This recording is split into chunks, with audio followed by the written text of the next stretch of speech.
Bien, buenas noches con todos. Muchas gracias por acompañarnos en Lima virtualmente y fundamentalmente porque la noche es una noche sanmarquina. Estamos en la Universidad Nacional Mayor de San Marcos en el curso de Historia de la Filosofía en América Latina. Y parte de ese ejercicio de conversación entre estudiantes e invitados, ¿no? Está en presentar a maestros nuestros, ¿no? Los que han ido dejando no solamente resultados, sino también agendas y desafíos. El trabajo de Pablo Guadarrama, el maestro invitado hoy, es muy conocido en América Latina, es un referente notable. Yo lo vengo siguiendo hace muchísimos años, ¿no? Además, no sé si se acordará, pero fue uno de los primeros que nos dio un artículo para Solar, probablemente hace más de 10 años, ¿no? Sí, Solar sí, tiene ya pues 16, 17 años, ¿no? Cuando creo que Pablo todavía estabas en Cuba, debe haber sido más de 10 años entonces, ¿no? sí, por Probablemente. cierto. Sí, Sí, sí, y es alguien que vale la pena preservar en la memoria visual, audiovisual en este caso, y es un invitado que algunas veces ha venido a San Marcos, ¿no? Incluso me he cruzado con él alguna vez que lo estaba saliendo tú con el maestro, eh, argentino maestro, ¿cómo es Hugo Biagini. Con Hugo Biagini, como estaba saliendo con Hugo Biagini, ¿no? Y los veo caminando yo y ¿qué hacen ustedes por acá? Y están, no sé en qué evento habían venido ustedes. Y me había enterado yo porque los veía caminando, ¿no? Parecían en ese caso, pues, dos maestros recorren San Marcos, ¿no? este, y en ese sentido es un honor, Pablo, escucharte y un privilegio también para nuestra cátedra de filosofía sobre América Latina y la filosofía latinoamericana se presta en tener contigo un gran referente y uno de nuestros grandes maestros últimos en filosofía. Así que va a ser un placer hoy día tenerte y estamos entonces a tu disposición. Te escuchamos, Pablo. Muchas gracias, Rubén. Yo te agradezco extraordinariamente esta invitación porque para mí Perú ha tenido también un lugar muy especial desde el año 87 que me invitaron a aquel congreso de filosofía en Trujillo, ¿no? Donde incluso compartimos ya con varios amigos, con tu maestro David Sorrevilla, con María Luisa Rivara de Tuesta, con tantos, ¿no? Y luego David me invitó a San Marcos, precisamente estuve una semana dando algunas conferencias por allá. Y luego he vuelto en varias ocasiones, ahí a la Universidad Ricardo Palma también, con el amigo Mario Mejía, que está aquí acompañándome, y con Francisco Miro Quesada, y otros amigos que, bueno, sería una larga lista, ¿no? Bayón, que has nombrado, en fin. Por lo tanto, para mí, realmente la academia peruana, que estimo y aprecio mucho, y en particular la producción filosófica de Perú.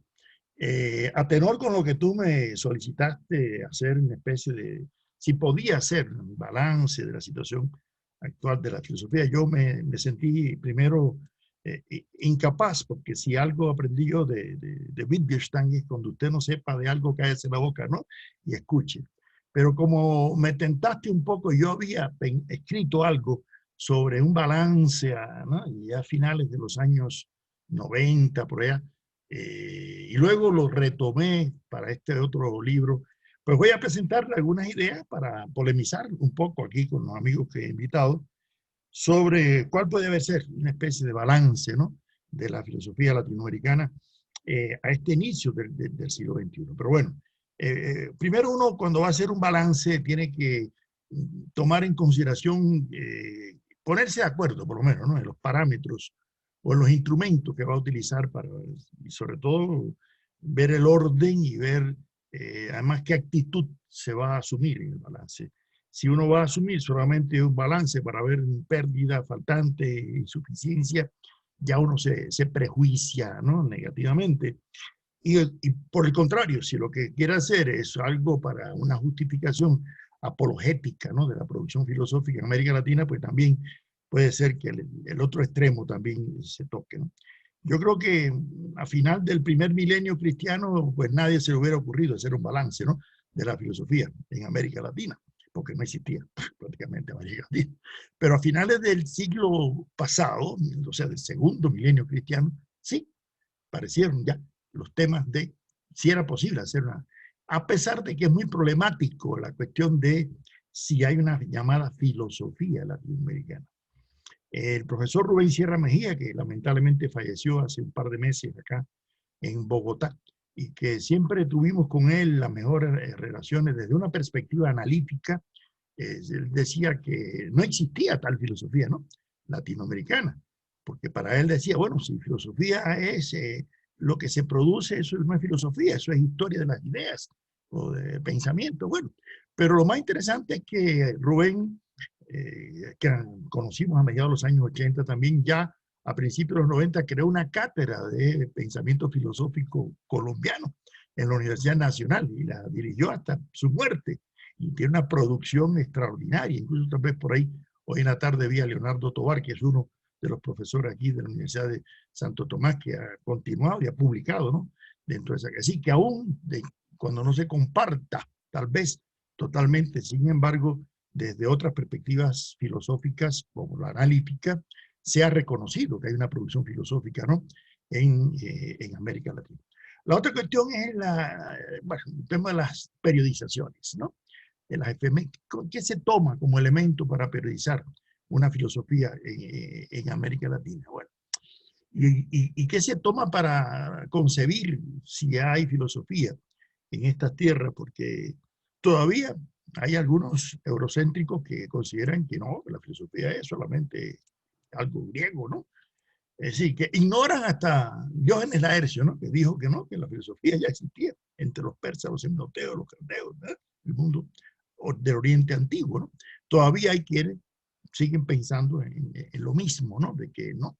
Una cosa es el término filosofía, ¿no?, y otra cosa es como yo le digo a mis amigos italianos, bueno, entonces ustedes creen que los griegos no tenían el concepto de cultura, porque la palabra cultura viene del latín, o la palabra derecho, ¿no? Sí tenían otros términos, pero ¿no?, en esencia era más o menos lo mismo. Ahora, nadie duda del aporte griego, claro, y del aporte latino en general a la cultura occidental.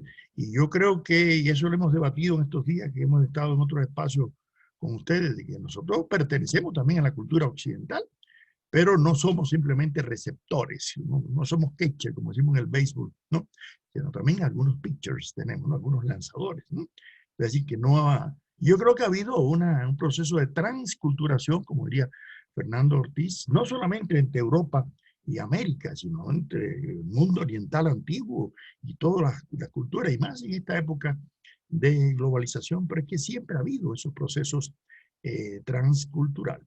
Por lo tanto, nosotros partimos del presupuesto de que la filosofía no es un atributo exclusivo de un pueblo elegido, un pueblo determinado, y que pudo haber aparecido como formas muy específicas del saber humano cuando se dieron determinadas premisas intelectuales y sociales, y eso lo permite, ¿no?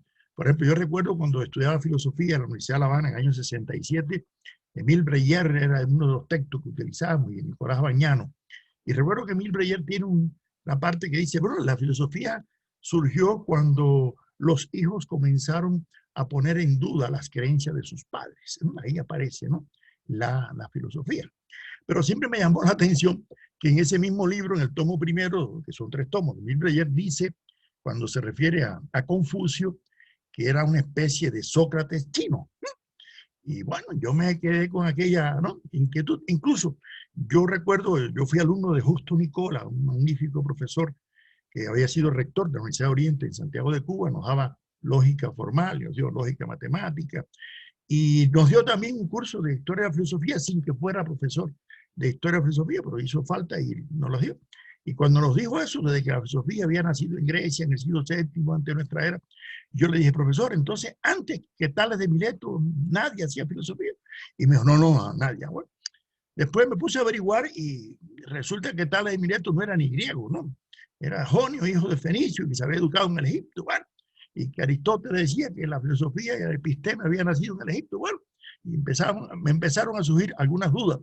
Pero cuando me quedé perplejo fue cuando un día compro un pequeño librito, un andén de Buenos Aires, que se llama Breve Historia de la Filosofía China, de Hou Wai Lu, que dice, Sócrates, especie de Confucio griego. Entonces yo dije, espérate, aquí hay un problema de perspectiva, ¿no? Desde dónde se mire, ¿no? La filosofía. Entonces, porque nadie duda de que los jonios fueron filósofos, Tales, Anaximandro, Anaxímenes, ¿no? Sin embargo, yo no conozco que tengan una epistemología. ¿Eh?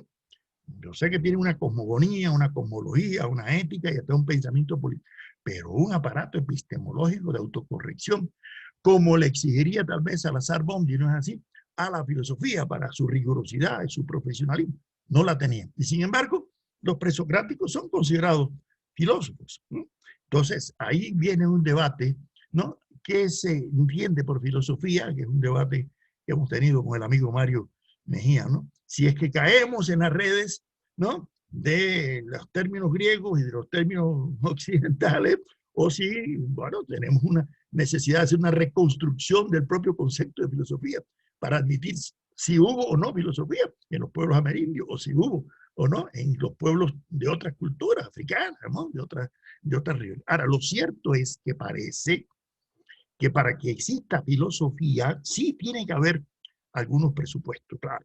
Un desarrollo del lenguaje, ¿no?, del pensamiento abstracto, ¿no es así?, de una cierta emancipación de las creencias, de la fe, de separarse de las ideologías, sin que se pueda totalmente emancipar la filosofía de las ideologías, porque las ideologías permean. Lo único que siempre he pensado que mientras que las filosofías tienen su poder fundamental en la razón, las ideologías es todo lo contrario, tienen su razón en el poder, ¿no es así? El que tenga el poder mediático, el poder militar, el poder económico, el poder impone, ¿no?, determinado. Y por eso no es muy cierto lo que decía Goebbels, que una mentira repetida 1000 veces se convierta en verdad desde el punto de vista epistemológico, ¿no? Pero sí funciona una mentira repetida 1000 veces. Cuando la gente se lo cree, pues admite como que si fuera verdad. Pero bueno, ya eso no es filosofía, eso es ideología. Yo creo que para que la filosofía fructifique, pues se necesita de determinados conocimientos racionales, de presupuestos también científicos, y una filosofía, o todas las filosofías, realmente tienen que basar sus presupuestos en argumentos racionales y sobre todo en la elaboración de un aparato crítico, ¿no?, de perfeccionamiento nociológico que posibilite someter el análisis más allá de cualquier creencia, más allá, ¿no? Y yo siempre le digo a mis estudiantes de los cursos de epistemología, cuando digo, bueno, aquí hay que partir de un presupuesto. En filosofía y en la ciencia, la única verdad absoluta que hay es que la verdad absoluta no existe. Lo que existen son verdades relativas, históricas, ¿no? Lo cual no quiere decir que no existan verdades, ¿no? No caer en la trampa que quiso poner Rudolf Carnap en el Círculo de Viena a Maurice Schlick cuando le dijo que no existían verdades, que lo único que existían eran interpretaciones, ¿no?, siguiendo a Nietzsche.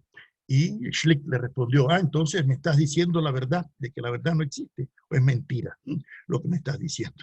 Por lo tanto, con un simple argumento lógico le desbarató, ¿no?, el argumento de que la verdad no existiera.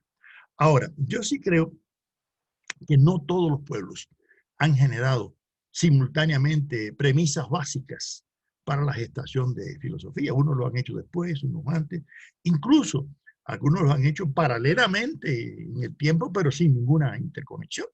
Entonces, y por lo tanto, el carácter pioneril de un pueblo con relación a la creación filosófica va a ser siempre algo muy debatible, ¿no?, algo muy cuestionable, ¿no?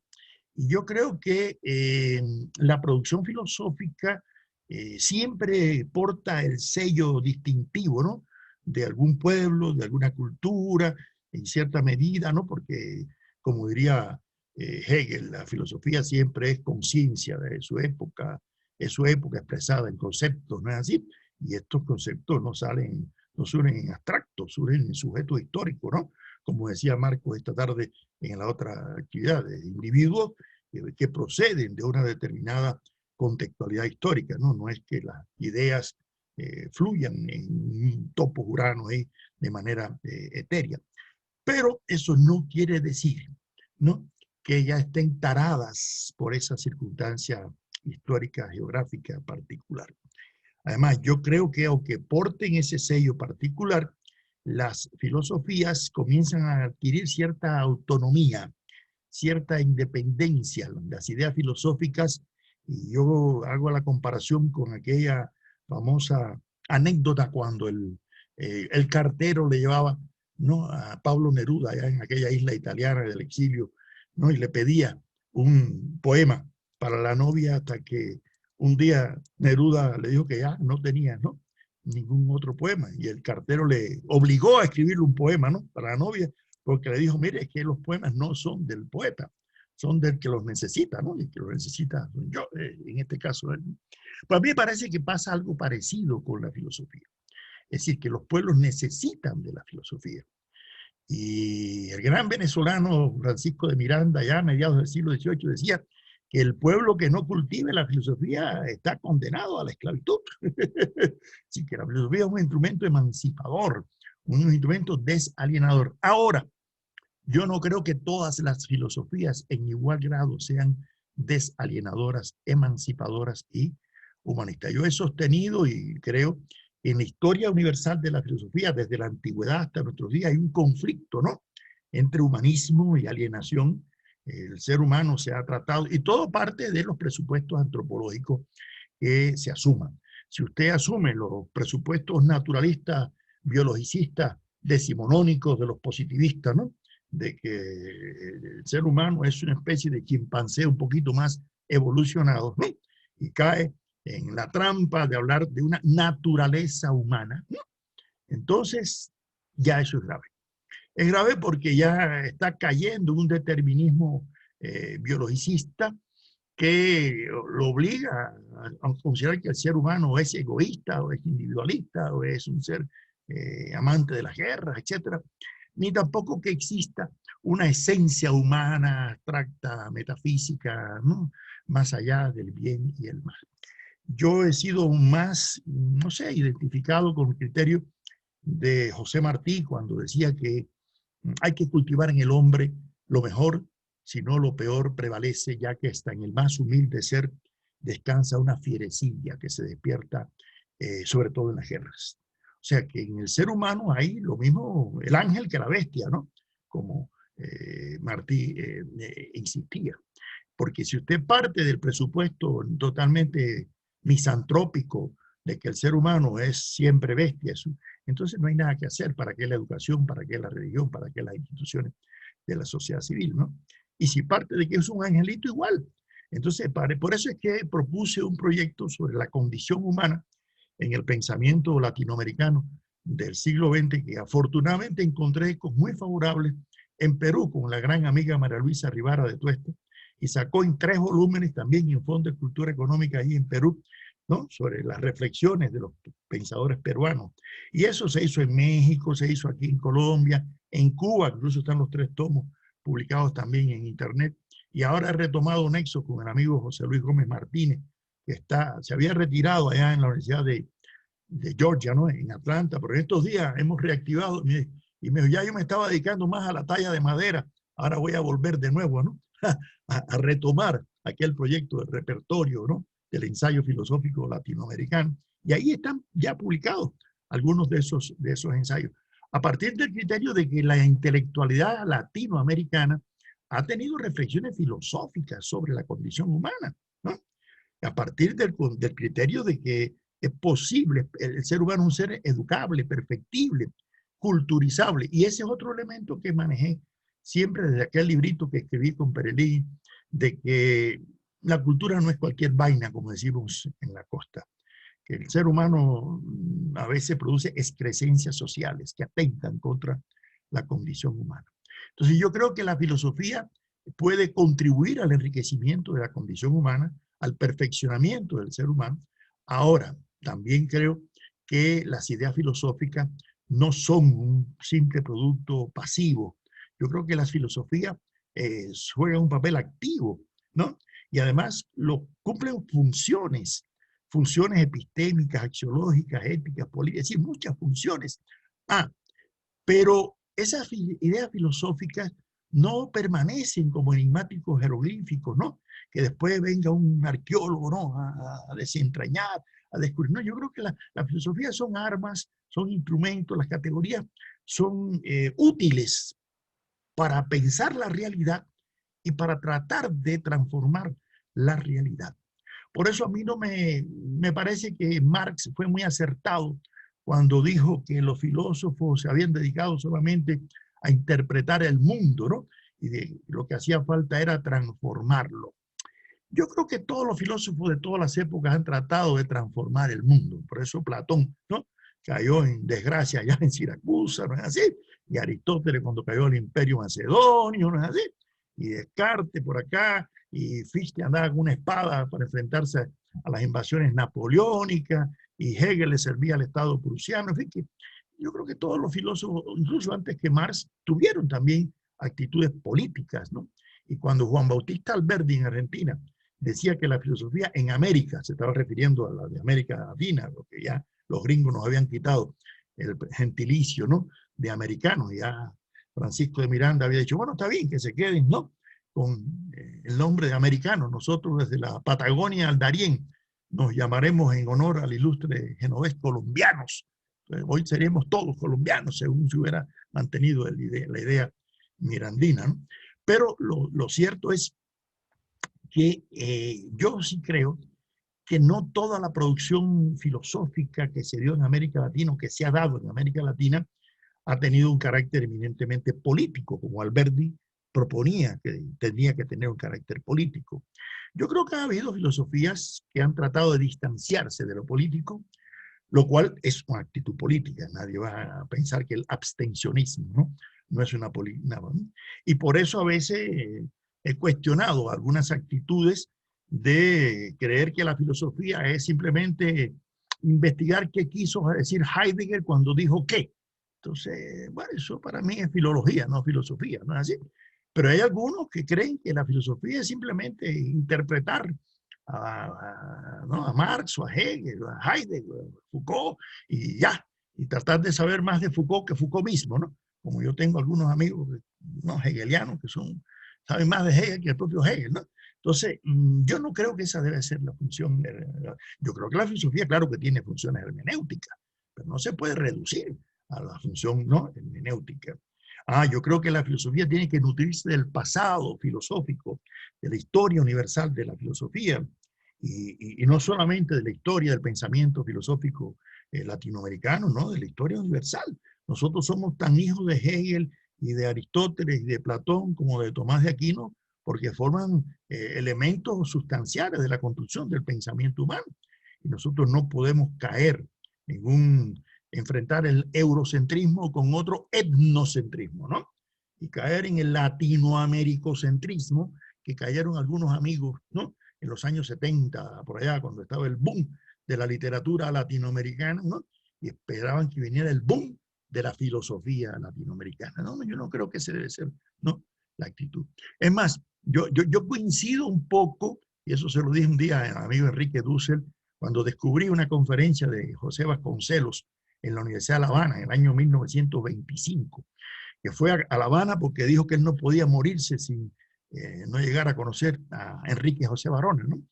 Y Vasconcelos decía que él no admitía una llamada filosofía latinoamericana porque la filosofía debía hacerse con rigurosidad, con racionalidad, con rigor epistémico, y si se hacía en América Latina, bueno, entonces sería por añadidura, como diría Leopoldo Sea, después latinoamericano. Pero lo principal era hacer, y en eso también coincidíamos con Salazar Bondi, ¿no?, la profesionalidad que debe tener, ¿no?, el rigor del análisis filosófico, pero no para que el objeto sea solamente, en este caso, América Latina. Y el otro término que para mí ha sido básico y que varias veces conversé con Francisco Miró Quesada, porque él fue uno de los primeros que con Leopoldo Sea, ya en los años 40, discutían si la filosofía en América Latina debe ser original o debe ser auténtica. Yo creo que lo más importante no es tanto la originalidad de quien dijo primero, sino la autenticidad, es decir, el valor que tenga, ¿no? Yo coincido ahí con la ranchera mexicana, que no hay que llegar primero, sino que hay que saber llegar, ¿no? Que lo importante es la trascendencia. Lo importante es dónde se dice, cómo se dice, qué impacto tiene, qué valor tiene, ¿no? Y también por esa razón me he cuestionado mucho el tema de los gentilicios y los patronímicos. en la filosofía, ¿no? Esto de ponerle gentilicios, ¿no?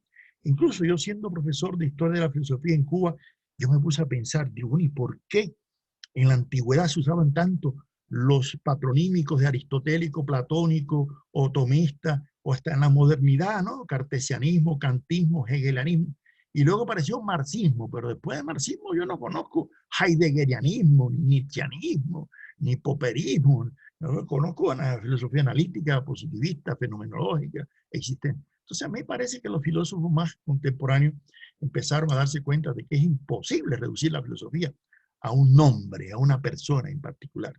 De igual forma me cuestioné también el tema de los gentilicios, porque es que la filosofía no tiene fronteras y nos nutrimos de la cultura filosófica de todas partes. ¿No? ¿Qué hubiera sido de Kant si no hubiera tenido la correspondencia con Hume? ¿Qué hubiera sido de Hegel si no hubiera tenido Heráclito? O sea, realmente es imposible, ¿no? Que por cuestiones culturales le ponemos ese gentilicio. Bueno, esa es otra cosa. Y por eso me he dado más, y esto también lo debatíamos mucho con Leopoldo Sea y con Arturo Anderroy, que me parecía que era más apropiado hablar de filosofía en América Latina que de una filosofía propiamente latinoamericana, para buscar lo que Marx insistía como la diferencia específica, de la especificidad de una producción de ideas en un momento determinado. Más allá que los términos de latinoamericano, de Hispanoamérica, todo eso es cuestionable. Como creo que es cuestionable también la terminología de Francisco Romero, de los fundadores, ¿no?, de la filosofía, ¿no? Entonces, eso quiere decir que Andrés Bello no era filósofo.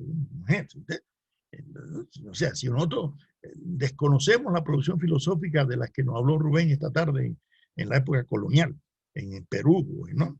O nuestros filósofos como Félix Varela en Cuba, o José, no eran filósofos, ¿no? Entonces, pensar que otra cosa es la profesionalización de la filosofía en la vida académica, en las universidades, eso es otra cuestión que no podemos desconocer, pero nosotros no podemos realmente pensar que la filosofía en América Latina comienza su carta de ciudadanía en el siglo XX con la generación, en este caso, antipositivista, que realmente es una generación muy valiosa, indudablemente, pero también la generación positivista, ¿no? Jugó un papel importante en el tránsito hacia nuevas formas, ¿no?, de construir filosofía.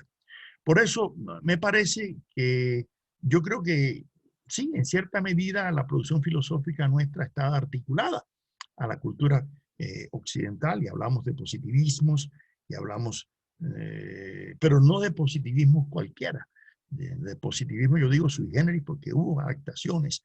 A mí me costó mucho trabajo, por ejemplo, defender en Leipzig aquella tesis sobre Enrique José Varona, diciendo que era un filósofo positivista, pero que era progresista, que era un liberal, porque, bueno, la terminología marxista-leninista dominante en ese momento en Cuba y en la Unión Soviética era que el positivismo era una filosofía idealista, subjetiva, agnóstica, empirista, reaccionaria, enemiga de los pueblos, agente de la CIA, del imperialismo. O sea, no había nada que hacer, ¿no?, con el positivismo. Y yo dije, señores, ¿cómo es posible que José Ingeniero, ¿no?, una persona tan inteligente, ha sido positivista, ¿no?, o Enrique José Varona, ¿no?, así? ¿Entiendes? O sea, yo creo que gente, ¿por qué se identificaron, ¿no?, con el positivismo? ¿Y por qué algunos que fueron positivistas, como José Enrique Rodó en Uruguay, después, bueno, se voltearon en el sentido de que empezaron a ver las limitaciones que tenía el positivismo? Bueno, de acuerdo, empezaron a ver que el positivismo era hiperracionalista, cientificista, que no tomaba en cuenta los factores volitivos, emotivos, afectivos, eróticos, estéticos, sentimentales, de la espiritualidad. Y por eso, pero sin embargo, fueron muy honestos, porque Rodó decía, bueno, está bien, ya hemos superado el positivismo, pero hemos heredado muchas cosas del positivismo que no las podemos, ¿no?, abandonar. Y yo creo que toda la generación antipositivista, de un Deusto, de un Vasconcelos, de un Caso, de toda esta generación, digamos, se nutrió en última instancia, ¿no?, de ese pensamiento positivista. Ahora, ¿qué pasa? Que yo creo que a veces en la filosofía en América Latina se han producido reacciones nihilistas de negar corrientes de manera absoluta, Y en lugar de predominar aquel criterio de los jesuitas mexicanos del siglo XVIII, como Francisco Javier Clavijero, Francisco Javier Alegre, de ser electivistas, es decir, de tomar elementos valiosos, ¿no?, de las distintas posturas filosóficas, ¿no? Y eso dio lugar a que, por ejemplo, José Agustín Caballero, uno de nuestros primeros filósofos a finales del siglo XVIII en Cuba, decía, no señores, ella era sacerdote, pero hay que ver qué valores hay en el epicureísmo, por ejemplo, que había sido anatemizado por la Iglesia Católica, ¿no? Entonces yo creo que esa actitud electivista de asumir los valores, ¿no? Mire, Lenin en su lecho de muerte le recomendó a su esposa Nadiezhda Konstantinova Krúpskaya que debían reeditar las obras de los ilustrados, fíjense, burgueses, dijo él, porque eran honestos ilustrados burgueses, absolutamente convencidos del valor de sus ideas liberales, ¿no es así? Allá en el siglo XVIII. Claro que en eso llegó Stalin y se fracasó la intención. Pero Lenin decía, había que descubrir los núcleos racionales que hay en ese pensamiento, ¿no? Y por eso cuando Lenin estudió la ciencia de la lógica de Hegel, busquen ahí en cuadernos filosóficos, dicen, pero esto es idealismo, pero inteligente, más cercano al materialismo inteligente de Marx que al materialismo torpe. Es decir, que Lenin descubrió los valores que había en el pensamiento de Hegel. Bueno, pues nosotros tenemos que asumir la misma postura y no caer en posturas nihilistas respecto a otras posiciones filosóficas con las cuales no podamos totalmente compartir. Yo creo que el primer balance, el problema que se le plantea a la filosofía latinoamericana, si es que vamos a utilizar ya el término, lo podemos usar sin ningún prejuicio, es que si hubo o no una filosofía amerindia. Si podemos hablar de filosofía maya, inca, azteca, ¿no? Bueno, yo creo que es un debate que yo creo que no ha terminado. Nosotros en este trabajo hablamos de un pensamiento prefilosófico que está en el umbral, ¿no?, de la producción filosófica. Quiero decirles una cosa, a mí Leopoldo Sea me contaba que a mediados de los años 50 hubo un congreso en Caracas en que se acordó que no se iba a hablar más de la discusión de si existía o no una filosofía latinoamericana. Es un acuerdo que aparece en acta de esa reunión. Y ha sido estéril, porque en todos los congresos habidos y por haber, vuelve a aparecer el tema de si existe o no existe, ¿no es así? ¿No? Pero hay una cosa interesante. La mayoría de los pensadores nuestros de los siglos XIX no se cuestionaban tanto el asunto. Yo nunca encontré en Barona, por ejemplo, si él se preocupaba, ¿no?, si era una filosofía cubana o filosofía latinoamericana. Eso no era ni Andrés Bello, ni Juan Montalvo, no, ninguno, ni Alberti. Así, no podemos, ese cuestionamiento no existía. Ahora, nadie duda, ni siquiera los primeros cronistas que llegaron aquí, los cristianos, que los pueblos amerindios no solamente tenían brujos y sacerdotes, tenían instituciones políticas, jurídicas, normas éticas, escuelas incluso, ¿no? Y tenían amautas, y tenían clamaltines, y tenían zipas, y saques, y tenían, que le llamaban de otra forma. Bueno, esa es otra cuestión.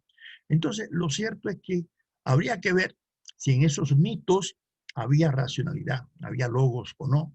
Habría que, para hacer un balance de la filosofía en América Latina, hay que plantearse si realmente hubo un pensamiento anterior a la conquista y a la colonización, o todo llegó con Colón, pero lo peor de todo es que algunos creen que sigue llegando. ¿Así?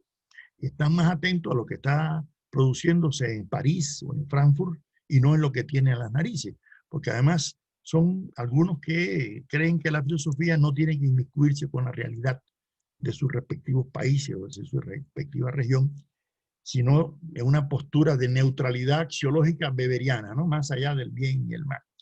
Yo no comparto esas posiciones. Yo creo que la filosofía debe tener un protagonismo también político, también axiológico, ético, también ideológico.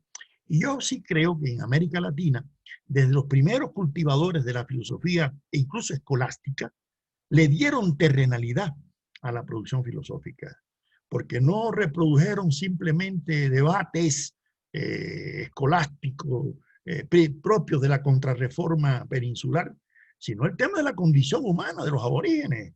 Y luego el de los esclavos. Óigame, ¿quieren ustedes problemas más de humanismo concreto, de humanismo práctico, diría Marx, utilizando el término que utilizó en los manuscritos, que esos debates de las casas, de Sagún, de Motolinia, ¿no? de todos los que participaron en aquel debate? A mí me llamó mucho la atención cuando María Luisa Rivara de Tuesta me regaló su libro sobre de Acosta, ¿no? Y ahí la expresión de Acosta dice que se impresionó con que aquellas repúblicas de los incas eran superiores, así decía Acosta, ¿no? En muchas de nuestras, ¿no?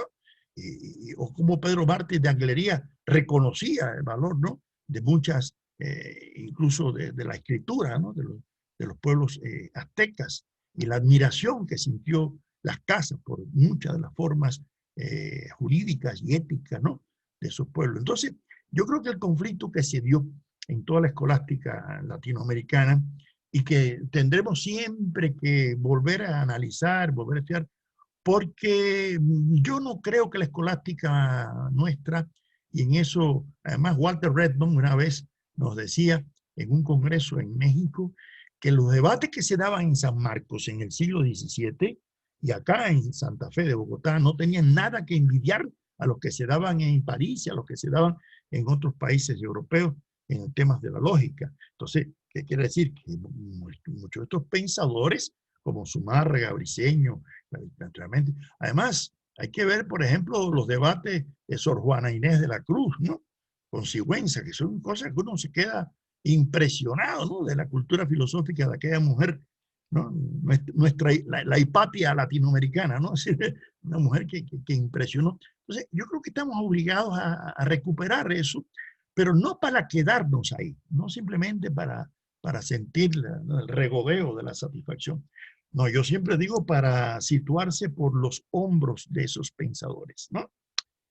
Yo aprendí algo de Engels cuando estudiaba en Alemania que nunca lo he olvidado. Y sostuve una defensa de Engels en un debate en México que la mesa la dirigía Adolfo Sánchez Vázquez. Cuando terminamos aquel debate, ya fuera del debate, recuerdo que Adolfo me puso una mano en el hombro y me dijo, Pablo, cuando yo era joven pensaba igual que tú sobre Engels, pero Engels hizo mucho daño al marxismo, ¿no? Bueno, ese debate fue otra cosa. Pero yo de Engels aprendí esto, que la inteligencia es una cualidad fisiológica hasta cierto punto, pero es una cualidad intelectual que hay que ejercitar igual que el músculo. Y la mejor forma para ejercitarla es en el estudio de la historia de la filosofía. No para detenerse en qué se equivocaron los filósofos antiguos o medievales o modernos, sino para ver qué problemas se plantearon, cómo lo resolvieron, qué métodos utilizaron que nos puedan ser útiles para los nuevos temas y los nuevos problemas que nos estamos planteando hoy. Yo creo que esa debe ser la función del análisis de la historia de la filosofía. Pero bueno, cayendo en el tema, en el balance que hice yo a mediados de los años 90 del siglo pasado, yo llegué a estas conclusiones preliminares que las someto ahora al debate, ¿no? De ustedes. Primero, yo creo que la filosofía ha ocupado un lugar destacado en la evolución de la cultura latinoamericana, en mayor medida, claro, en los últimos tiempos, porque en la época de la escolástica era menor, ¿no es así? Incluso en la época de la Ilustración no tanto, pero bueno, tal vez el concepto de Gauss, de pensamiento, pueda ser más apropiado en cierta medida para determinadas etapas, pero ya no cabe la menor duda de que ha habido una producción de pensamiento filosófico, ¿no?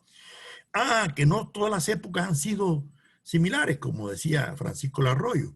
Sí, hay épocas receptivas y hay épocas creadoras, hay épocas de mayor, hay épocas de estancamiento, hay épocas de aceleración, hay épocas de crisis, hay épocas de lisis.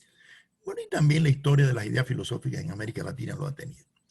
Yo creo que los pueblos amerindios más desarrollados estuvieron en el umbral de esa producción filosófica, porque creo que el grado de mucha de la elaboración de sus ideas cosmológicas y éticas, así como el desarrollo del lenguaje, la lengua náhuatl, atestiguan que no alcanzaron tal vez el nivel de sistematicidad, de profundidad, de rigor epistemológico que caracteriza a la filosofía. llegaron a ideas realmente impresionantes. Los mayas llegaron al cero, cosa que uno dice, pero ¿cómo? Entonces es un nivel de abstracción de cierta envergadura. Yo creo, en tercer lugar, que la preocupación antropológica por la condición humana de los aborígenes le impregnó de una forma muy sui generis a la escolástica latinoamericana un sello, ¿no? Y esto se mantuvo en ese reformismo electivo que nos habla Isabel Monal, la gran pensadora cubana que a mí me orientó en mis estudios iniciales sobre el positivismo en Cuba. Y sobre todo en el llamado segundo eclecticismo de que hablaba Gauss en América Latina, y que abrió las puertas a una filosofía moderna, renovadora de la escolástica, pero que surgió del propio seno, ¿no? de la escolástica, y que ayudó incluso a preparar la maduración de la conciencia emancipativa de los pueblos de América Latina, sobre todo en el periodo, ¿no? de la Ilustración. En cuarto lugar, yo creo que los sacerdotes que cultivaron la filosofía durante el predominio de la escolástica no redujeron su labor a una reproducción de la escolástica europea. Yo creo que muchos problemas de la circunstancia americana se reflejan en esa originalidad de su pensamiento en debates, ¿no? muy particulares que ahora no tengo por qué detenerme. En quinto lugar, yo creo que los pensadores latinoamericanos que se han destacado desde la Ilustración han estado muy al tanto del desarrollo de la ciencia, ¿no? Y muchos han combinado incluso la labor filosófica, ¿no?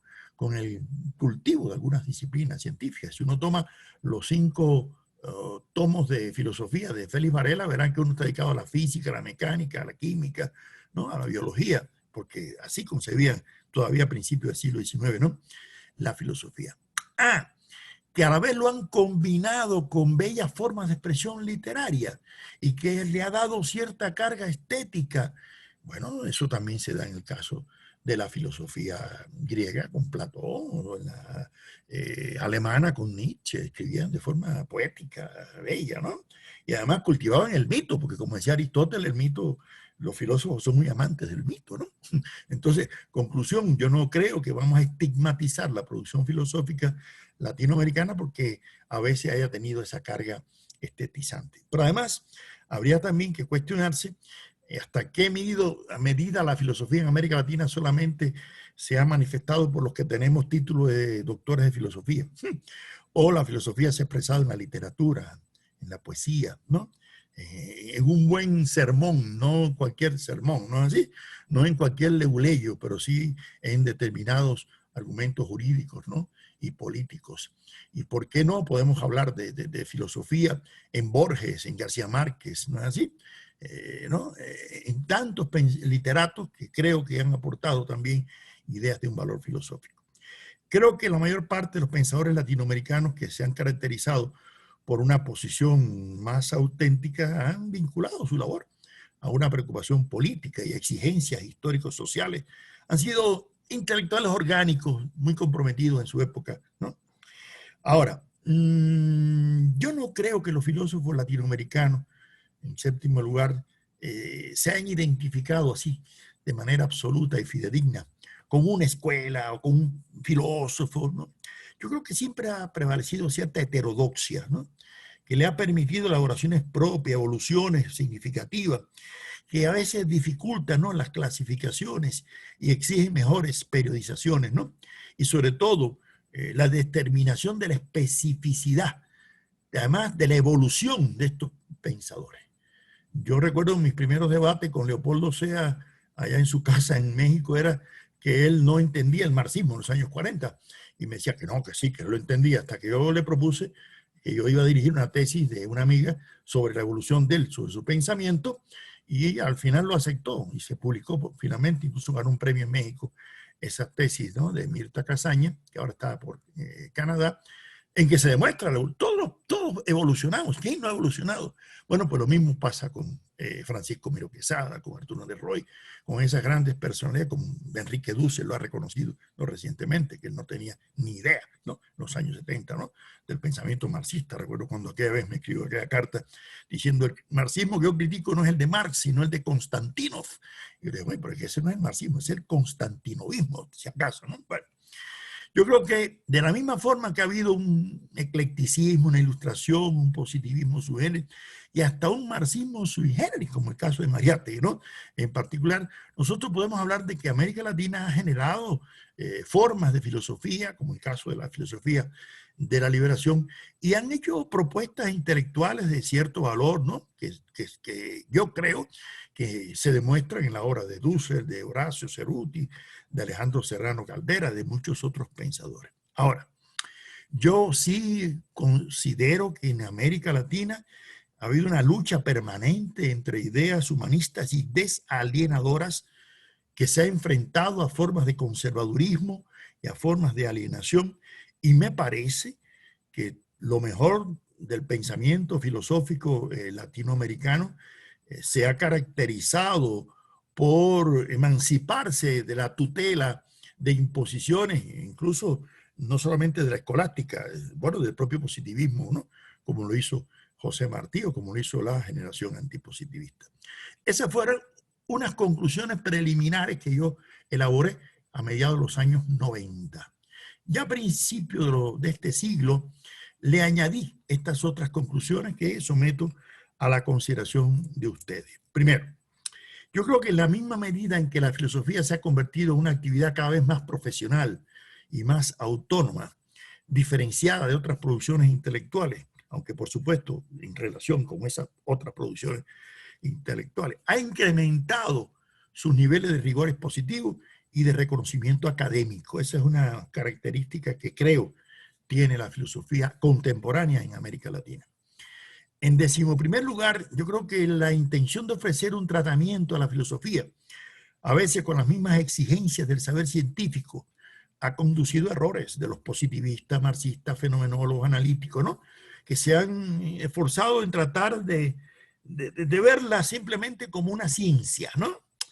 Y no siempre darse cuenta de que en otras corrientes de pensamiento que prevalecen criterios de valor de formulaciones filosóficas, pues va a estar todo en dependencia de lo que se entienda por ciencia, y no podemos negar que hay valores científicos en muchas corrientes filosóficas de valor epistémico, sin que propiamente sean una ciencia. La filosofía, para mí la filosofía no es propiamente una ciencia, ¿no?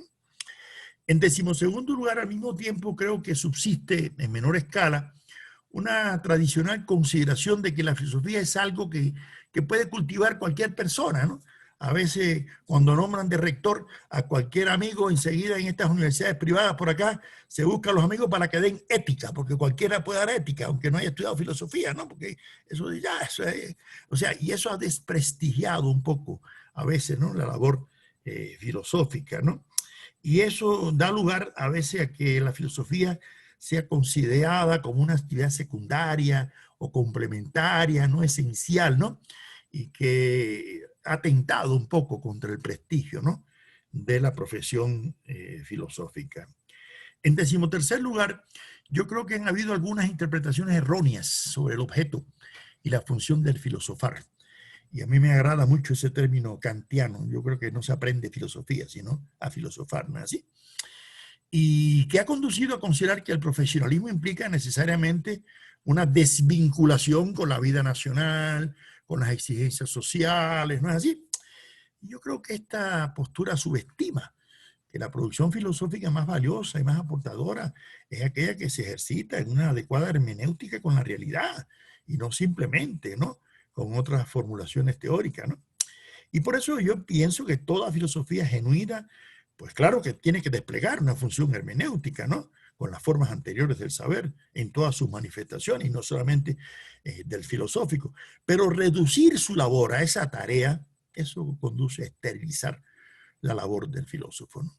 Y no falta razón a quienes ven a veces en la filosofía un juego esotérico, ¿no?, de una élite intelectual alejada del mundo en que vive, y esa dicotomía entre la que se acentúa el contenido universal de la filosofía y lo que se exige una mayor vinculación con lo nacional ha producido aquella bifurcación que hablaba Francisco Miró Quesada, ¿no?, de entre posturas asuntivas y afirmativas en la vida filosófica latinoamericana.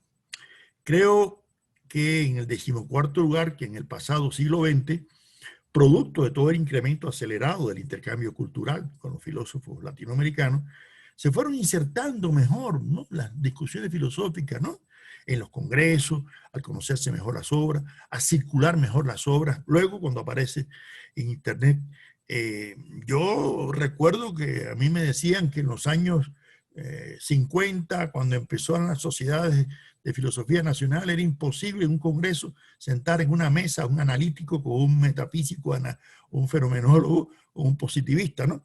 Pero bueno, ya después en los últimos años no fue así. Y hoy en día eso es normal, que haya, ¿no?, alteridad y tolerancia filosófica, una cosa elemental. Me parece que en los inicios de este nuevo milenio se ha incrementado el grado de autoestimación de la producción filosófica, ¿no? Y ya no preocupa tanto a los filósofos si sus ideas deben ser consideradas seguidoras de una corriente o de un discípulo afamado, ¿no? Sino que la preocupación principal es que las ideas filosóficas se correspondan con las exigencias teóricas, ¿no?, de una actividad apropiada, tomando en cuenta aquello que planteaba Einstein, ¿no?, que no hay nada más práctico, ¿no?, que una buena teoría, ¿no? Y por eso yo creo que en ocasiones se combinan disímiles herencias de pensamiento con determinados discursos, ¿no?